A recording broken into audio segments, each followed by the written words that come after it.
Noong February 3, 1945, nagsimula ang labanan sa siyudad ng Maynila matapos makorner ng mga Amerikano ang puwersa ng mga Hapon sa kapital ng Pilipinas, kung saan nagresulta ito sa pagkamatay ng napakaraming inosenteng Pilipino sa siyudad dahil sa napakabrutal na bakbakan at pagkawasak ng buong Maynila.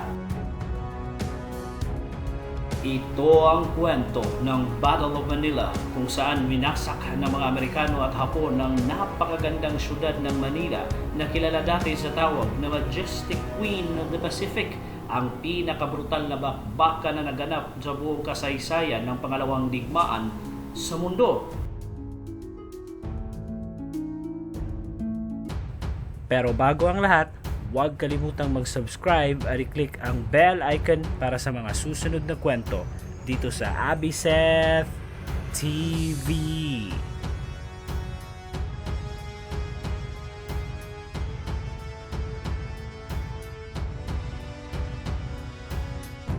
Sa panahong bumalik na ang mga Amerikano sa Pilipinas para tuparin ang pangako ni General Douglas MacArthur, mahigit sa 3 taon nang inuukupa ng mga Hapon ang siyudad ng Maynila, ang kapital ng Pilipinas, at simula nang dumaong ang puwersa ng Amerika sa isla ng Leyte, ay tuloy-tuloy na ang pag-advance nito papunta sa kapital, kung saan umaasa ang US sa payapang pagsuko ng Imperial Japanese Forces sa Maynila.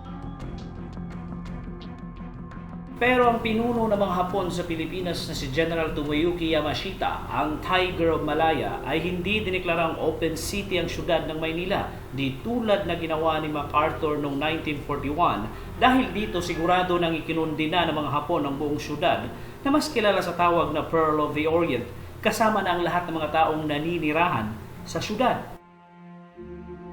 Sa mga panahong ding yun, ang mga higit sa 1 milyong populasyon sa Maynila ay 3 taon na ring nagdurusa sa brutal na pamamalakad ng mga Hapon sa buong syudad, pagwasak nito sa ekonomiya na dahilan sa kakulangan ng pagkain sa lugar na nagresulta sa pagkamatay ng ilang daang katao kada araw dahil sa sobrang gutom. Kaya kahit anong klaseng pwedeng mapakinabangan ay binebenta ng mga Pilipino para lang makakain. Sinadya ito ng mga Hapon dahil ang Pilipinas din ang may pinakamalakas na resistance movement laban sa kanila, at alam ng mga Hapon na napaka-loyal ng mga Pilipino sa Amerika. Kaya kahit napahirapan sila ng pahirapan ay hindi pa rin namamatay ang kanilang pag-asa na darating ang araw na magbabago ang lahat sa pamamagitan ng mga Amerikano na siyang magliligtas sa kanila sa sitwasyong yon. Kaya noong January 31, 1945, ang commander ng 1st Cavalry Division na si Major General Vernon D. Mudge ay nakatanggap ng direktang utos mula mismo kay MacArthur na nagsasabing pumunta ka sa Maynila at palayain mo ang mga internees sa Santo Tomas at kailangan makuha mo ang palasyo ng Malacanang, pati na ang Legislative Building.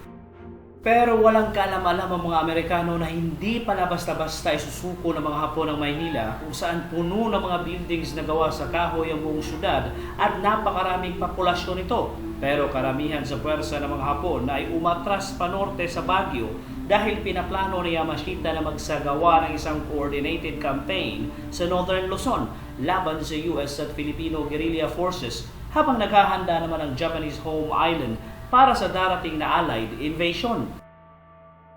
Inutos ni General Yamashita sa kanyang mga sundalo na mula sa Shibu Group na kailangang wasakin nila ang karamihan sa mga importanteng building sa Maynila, pati na ang lahat ng mga strategic na tulay, at evacuate ang buong syudad bago dumating ang mga Amerikano. Pero si Admiral Sanji Iwabuchi, ang commander ng Japanese Imperial Navy 31st Naval Base Force, ay sinuway ang utos ni Yamashita at gustong makipagbakbakan hanggang sa huling hininga laban sa mga Amerikano at Filipino guerrilla na paparating sa syudad ng Maynila.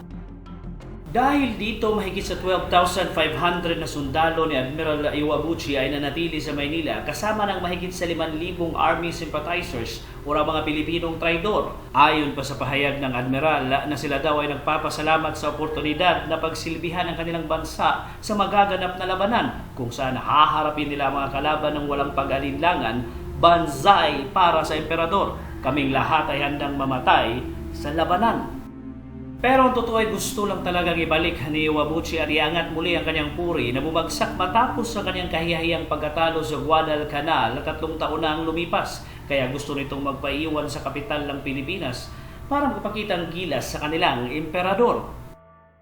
Samantala, si General MacArthur ay determinadong makuha ang kapital ng Pilipinas sa pamamagitan ng kanyang 200,000 na sundalo dahil sa natural harbor ng Maynila na napaka-importante sa kanilang naval force para sa kanilang support combat operations at higit sa lahat ay para mapalaya nila ang 6,000 mga Amerikano at mga allied na bilanggo sa campus ng Universidad ng Santo Tomas na ginawang internment camp ng mga Hapon. Nang marating ng mga Amerikano at Filipino guerrilla forces ng Maynila sa buwan ng Pebrero, nagsimula kaagad ang brutal na bakbakan sa syudad. Sa loob ng isang buwan, napaka-brutal ng labanan sa pagitan ng mga Hapon at Amerikano kung saan naipit ang mga inosenteng sibilyan sa loob ng syudad. Inutos pa ng Tokyo na patayin ang mga prominenteng residente sa Maynila na nagresulta sa pagkamatay ng napakamaraming inosenteng sibilyang Pilipino sa syudad. Bago masecure ang mga Amerikano ang syudad, nakilala na ngayon sa tawag na The Manila Massacre. Noong February 3, ang US 1st Cavalry Division ang unang dumating sa syudad ng Maynila kung saan nakuha agad nila ang tulay sa Tulyahan River. Pagkatapos ay bumagsak agad sa kanilang kontrol ang palasyo ng Malacanang. Samantalang squadrons ni Brigadier General William C. Chase ng 8th Cavalry ay binamunuan ang pag-atake sa Santo Tomas. Sa sumunod na araw, 1,000 American prisoners ang napalaya ng mga Amerikano sa Bilibid Prison sa Muntinlupa ng 37th Infantry Division sa pamumuno ni General Robert S. Beitler. Samantala sa Santo Tomas, napasok ng 1st Cavalry Division at ang mga Filipino ang gate sa universidad sa pamumuno ng guerrilla captain na si Manuel Colayco. Pero napatay si Colayco sa bakbakan, pero dahil sa kanyang kabayanihan ay tuluyan ng napasok ng 44th Tank Battalion ng compound ng Santo Tomas. Hinostage naman kaagad ng mga Hapon ang natitirang mga internees sa loob ng universidad. Pero noong February 5, pumayag ang mga Hapon na pakawalan ng kanilang mga hostages kapalit ang paglabas nila sa compound para mag-regroup sa bahaging south ng syudad. Pero sinalubong ang puwersa ng mga Hapon malapit sa palasyo ng Malacanang. Sa sumunod na araw, nagbigay ng pahayag si General MacArthur na bumagsak na daw ang Maynila. Pero hindi pa doon magtatapos ang labanan, kundi simula pa lang ito ng napakabrutal na bakbakan sa syudad. Nagsimula namang mag-advance pa south ang puwersa ng US mula sa Santo Tomas pero hinarang sila ng mga Hapon sa Ilog Pasig nang wasaki ng mga Hapon ang Quezon Bridge na dahilan sa pagkahinto ng pag-advance ng US sa lugar. Kaya hinati ni General Griswold ang Northern Manila sa dalawang sektor. Ang 37th Infantry Division ay nag-advance pa south habang pais naman ang 1st Cavalry Division kung saan sinundan ito ng napakatinding bakbakan sa iba't ibang lugar ng Maynila. Sa tindi ng bakbakan, unti-unting nawasak ang syudad bawat araw na madaanan ng mga Amerikano dahil sa palitan ng pagpapasabog ng mga Amerikano at Hapon gamit ang kanilang mga basukas, artillery, mga tangke ni gera kung saan mahigit sa 100,000 na Pilipinong sibilyan ang naipit sa labanan. Pero noong February 17, napalaya ng mga Amerikano at Filipino guerrilla force ang 7,000 civilians sa Philippine General Hospital. Sa gabing iyon, ang commander ng Shibu Group na si General Shizu Yokoyama ay nagutos kay Iwabuchi na i-evacuate na ang syudad para sa kanilang kaligtasan. Pero pumalpak si Iwabuchi na ipatupad ang utos kaya natrap ang 6,000 na natitirang puwersa ng mga Hapon sa loob ng syudad. Sa mga sumunod na araw, iilan pang mga importanteng building sa Maynila ang bumagsak sa kontrol ng mga Amerikano. Samantalang natitirang mga Hapon na natrap sa syudad ay pumasok sa walled city ng Intramuros at noong February 22 ang Legislative Building, Finance at Agricultural Building pati na ang Intramuros na lang ang natitirang lugar na kontrolado ng mga Hapon. Kaya sa sumunod na araw alas 7:30 ng umaga, binomba ng mga Amerikano gamit ang kanilang artillery ang mga natitirang lugar na kontrolado ng kalaban. Nagpatuloy ang bakbakan sa loob ng 3 araw. Pero noong February 26, si Admiral Iwabuchi kasama ang kanyang mga officers ay nagpakamatay ang kanilang ritual na seppuku dahil alam nilang wala ng pag-asa ang kanilang pagkikipaglaban sa mga sumunod na araw. Dahan-dahang bumagsak sa kamay ng mga Amerikano at Filipino guerrilla ang natitirang lugar na okupado ng mga Hapon. At noong March 3, tuluyan ang bumagsak sa kontrol ng Amerika ang syudad ng Maynila. Pero ang resulta sa labanan sa Maynila ay napakatindi. Ang pinakagrabing urban warfare na naganap sa Pacific at ang pinakanawasak na syudad sa panahon ng World War II, pumapangalawa sa Warsaw, Poland, at mahigit sa 100,000 Pilipinong sibilyan ang namatay.